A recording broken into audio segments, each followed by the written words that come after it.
Bienvenidos a Tinta de Escritores, espacio que se emite regularmente desde Librería y Centro Cultural Mundos Invisibles. Mi nombre es Daniel Fernández Corch y el invitado de hoy es Jorge Chaga. Jorge, un gusto que estés hoy acá con nosotros. Muchísimas gracias por segunda vez en el año, además. Vinimos a principios de año con El Sable Roto y volvemos casi a fin de año con La Diosa y la Noche, que es la nueva novela de Jorge, de la cual vamos a hablar. Un hombre con mucho trabajo, que coincidimos cuando dice que es un 1% de inspiración y el resto todo trabajo. Jorge, antes de pasar a desmenuzar un poco la novela de La Diosa y la Noche de Rosa Luna, contanos primero por qué este tema. Bueno, era un proyecto que yo tenía hace tiempo, escribí una novela de ella. Y sin lugar a duda, Rosa Luna fue un ícono del carnaval, un ícono de la cultura popular. Yo hablé una sola vez con ella, una sola vez en mi vida hablé con ella. Le hice un reportaje para un semanario que ya no existe más, el semanario de Alternativa, y me quedé impresionado con ella por dos motivos. La humildad de ella, siempre uno va con miedo cuando habla con una persona de esta, porque era una diva, y uno cuando fui a hablar con ella fui con montones de prevenciones. Sin embargo, me sorprendió la enorme humildad de Rosa, y me sorprendió también la inteligencia, ¿no? Esa inteligencia que no se logra a través de libros o de leer mucho, sino otra inteligencia que te la da la vida diaria.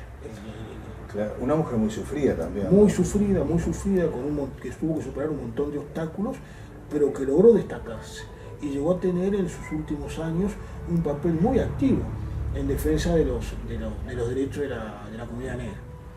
Sí, ella trabajó mucho por la defensa de la comunidad y de la mujer en general. Y de la mujer en general, exactamente. Ella tiene una columna en La República, Así piensa Rosa Luna, que es formidable. Uno lee y uno realmente se da cuenta de que está frente a una mujer que sabe de qué está hablando, que tiene muy claro los objetivos, que tiene muy claro los problemas que atañen no solo a la gente de raza negra, sino también a la mujer, y cómo ella, en su punto de vista, son muy firmes, muy claros, muy precisos. Se está ante una mujer inteligente leyendo esas columnas. Trabajó desde muy chica, descolló en las comparsas al principio de los 60, ¿no? Al principio de los 60, ella nació en el medio mundo. Nació en el medio mundo, sí. Ya es un principio mágico, me animo a decir, ¿no? Sí. Además es interesantísimo porque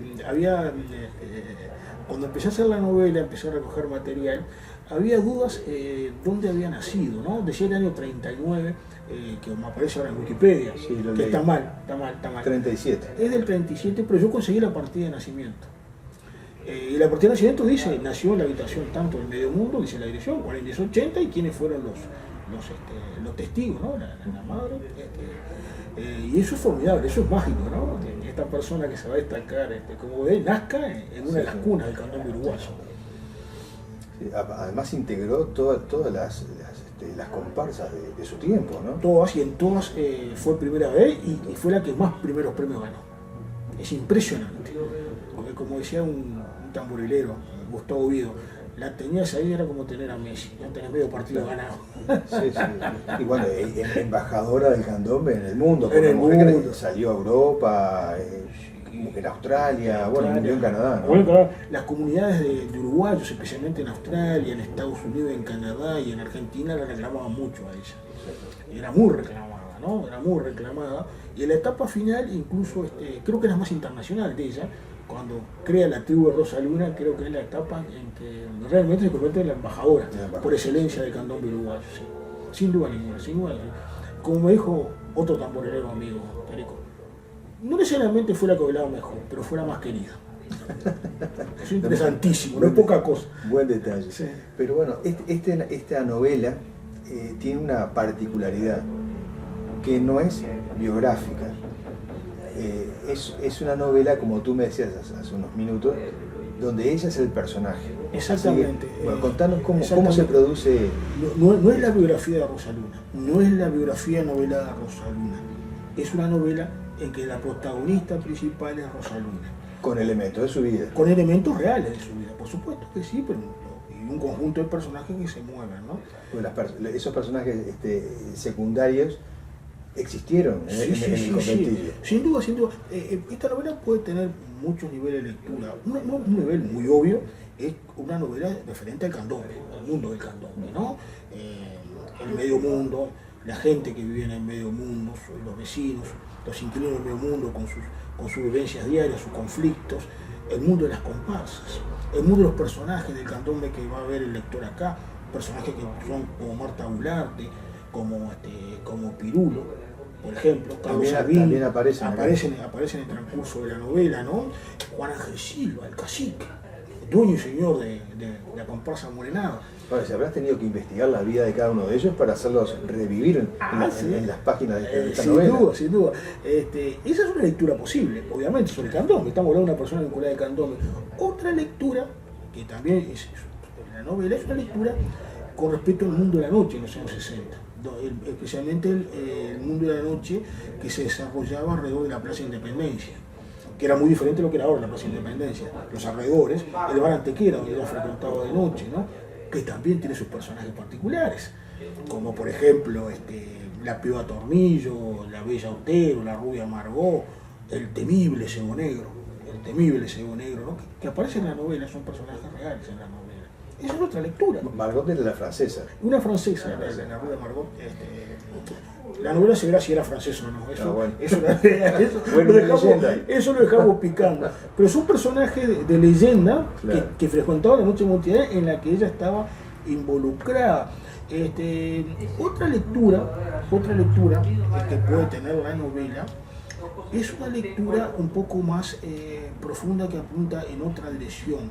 En la novela uno de los personajes es Dios. Eso es importante, eso le da un halo muy místico a la novela. Sin duda, es un Dios que aparece seguido en la novela y a veces personificado en diferentes personajes que él se personifica para actuar ante los seres humanos. En la novela Rosa Luna ha muerto y está en las puertas del paraíso, y en esas puertas está sentado Dios, ¿no? Un viejito en zapatillas, ¿no? Que toma mate y que está esperando que Rosa le diga algo para que esas puertas se abran. Un Dios uruguayo. Es un nivel uruguayo, ¿no? Le gusta el mate, el candombe, el fútbol, ¿no? Pero es un Dios, que es cruel. ¿A qué me refiero? Ella ve, el castigo divino está presente en la novela. El tema del pecado, ¿verdad? ¿Qué es lo que quiere Dios qué quiere Dios de nosotros? ¿Verdad? ¿Qué es lo que necesita decir Rosa Luna para que esas puertas se abran? ¿No, verdad? ¿Qué es el pecado para Dios? ¿No? ¿Qué es lo realmente grave y lo que no? Y esto en el caso de Rosa Luna tiene algo muy especial porque, como todos saben, ella se vio involucrada en un hecho de sangre en Antequera.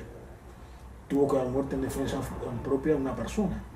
Entonces eso en la novela juega un papel importante, ¿no? ¿Cómo tengo que responder ante Dios? ¿Qué es lo que le importa realmente a Dios? ¿No? Esos son temas que tienen cierta hondura moral que yo trato de explorar en la novela. Sí, que además el lector puede hacer su lectura poniéndose en su vida, en el papel de Rosa también, ¿no? Exactamente. Esa es una lectura bastante interesante. Es una novela que yo destruí como 4 borradores más o menos.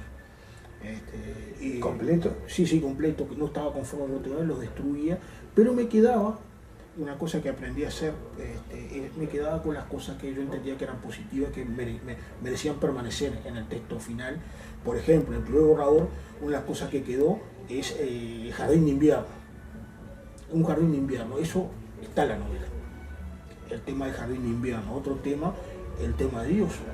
Porque Rosa era creyente.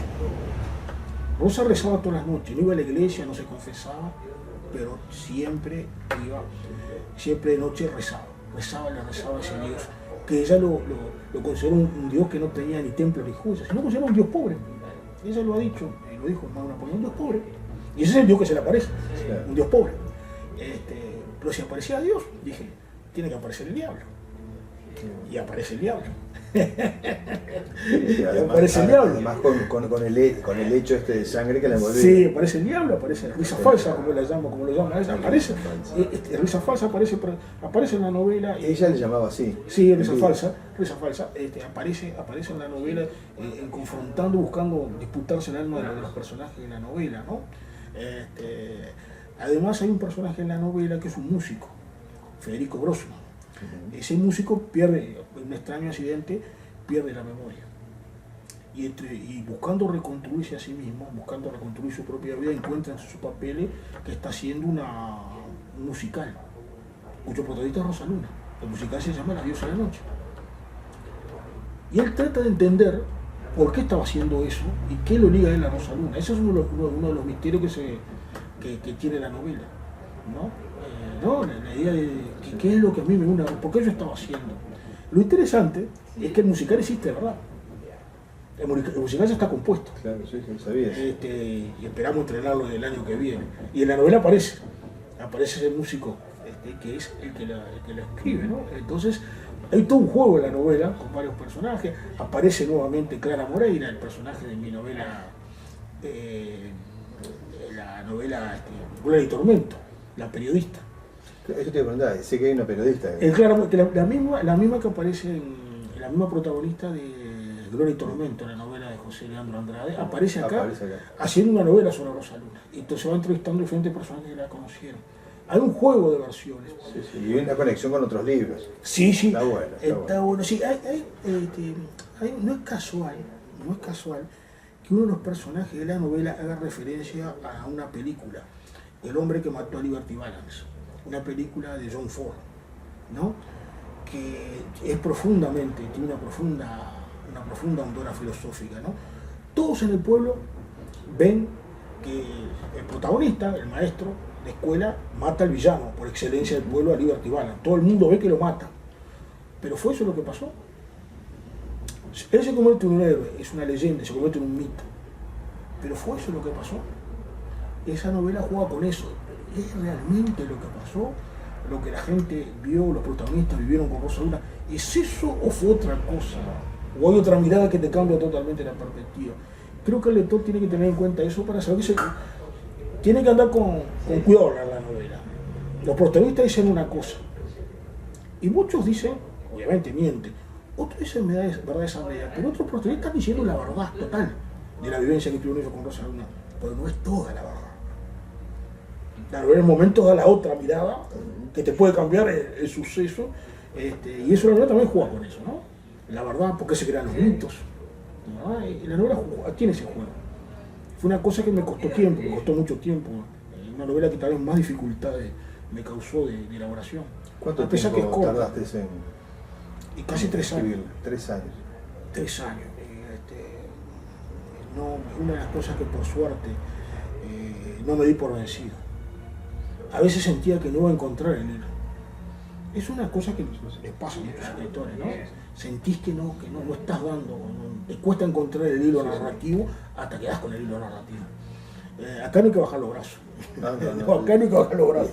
Y si bien hablábamos al principio del trabajo, Jorge nos dice, 3 años le llevó escribir esta novela, pero en esos 3 años también salió El Sable Roto y también hubo otros libros de ensayo histórico. Claro.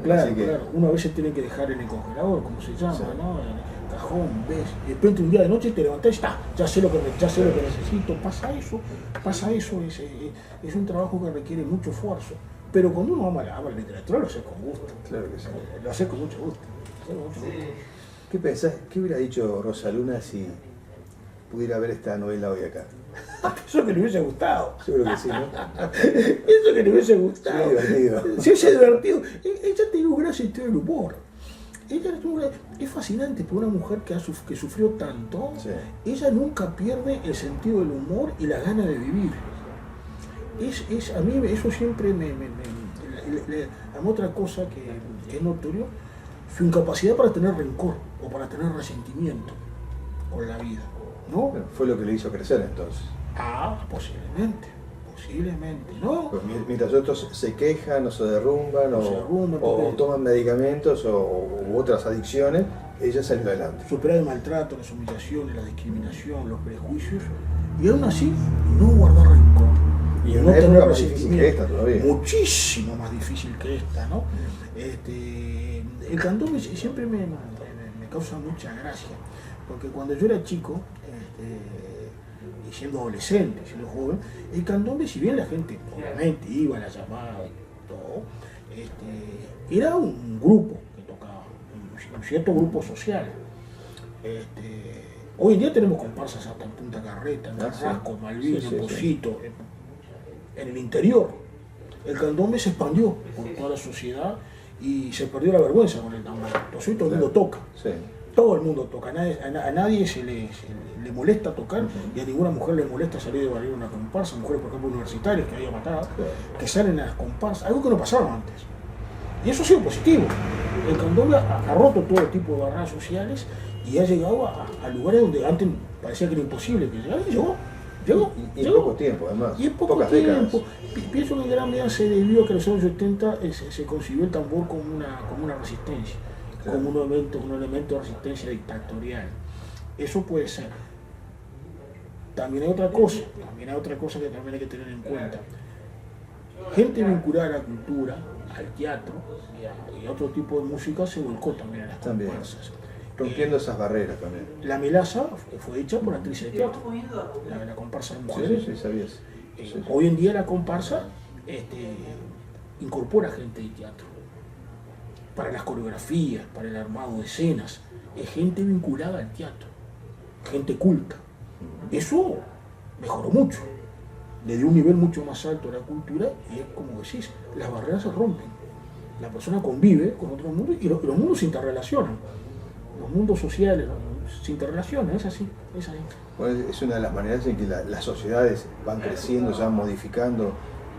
Sí. Tienen que evolucionar, tenemos que evolucionar. Y este tipo de cosas, bueno, contribuyen a eso. Se me dirán, como dicen algunos negros viejos, no, pero esto antes. Pero podríamos estar toda la tarde hablando de cuál es realmente la raíz y dónde está lo auténtico y lo no, porque es un proceso que se ha ido modificando al paso del tiempo. Yo tengo conocido un tipo muy culto, Gustavo Goldman, que es musicólogo, él dice que el candombe en realidad siempre se está modificando, de tiempo inmemorial, que no se toca ahora nunca se tocó como se tocaba en la colonia, por ejemplo, ¿no? Porque no sabemos que se tocaba en la colonia porque no hay nada grabado. Podemos saber cómo era a partir de cierto momento que se empieza a grabar y que hay testimonios escritos, documentos. Pero después no sabemos dónde están las raíces. Lo que se puede ir siguiendo es las modificaciones, en que intervienen un montón de factores, de por ejemplo, la música cubana, hasta cambios en los instrumentos. Por ejemplo, el bombo desapareció. Pero antes no existía Chico Repique el piano. ¿Quién fue que incorpora esa trilogía? ¿En qué momento alguien puede decir, bueno, se toca con Chico Repique y con palo? Sí. Porque si uno mira la figura de la pintura de Figari, están tocando con la mano y sentados. Sí. No hay palo. No hay palo. O sea que en un momento se incorpora el palo. Claro. Eso te cambia todo. Sí. Esto que digo es para entender que las cosas no son tan simples. Como yo digo, ¿dónde están las raíces? Bueno, pero ¿dónde están? Claro, no puedo, son las raíces como se tocó en los años 40, 50, o una modificación continua, o va mutando hasta transformarse en otra cosa, y es eso, y tenemos que aceptarlo. De esa manera, la misma novela esta de Rosa Luna, que no es biográfica, sino que, como decíamos al principio, ella es la protagonista de una historia, también, ¿qué nos dice si de repente en otro mundo, con el mismo corazón de Rosa Luna, esta no es la verdadera vida de ella? Eso es una cosa muy buena, ¿no? Ya justamente hablando de las raíces, la vedette no existía antes, no existían las bailarinas tampoco, se fueron incorporando. La figura de la vedette no existía, no tiene nada que ver con las costumbres. Sí. Bueno, pero ¿qué son las costumbres? ¿Qué es la tradición? La novela también explora eso, ¿no? También. ¿Cómo se crearon las llamadas? ¿Por qué el concepto de llamada nosotros tenemos ahora puede que no tenga nada que ver con el concepto de llamada que se tenía antes? Lo que estemos viendo ahora no tenga nada que ver. Entonces nos obliga a pensar, a pensar. Bueno, muy bien. Jorge, ha sido un placer estar contigo y acá. Hemos paseado por estas páginas de forma verbal, pero apasionante la vida de Rosa Luna, de aquel candombe desde los años, principios de los 60, y bueno, Amigos, están todos invitados a conseguir esta novela y disfrutar de una de nuestras leyendas. Muchas gracias, Jorge, por estar hoy conmigo. Gracias a ustedes, gracias a ustedes.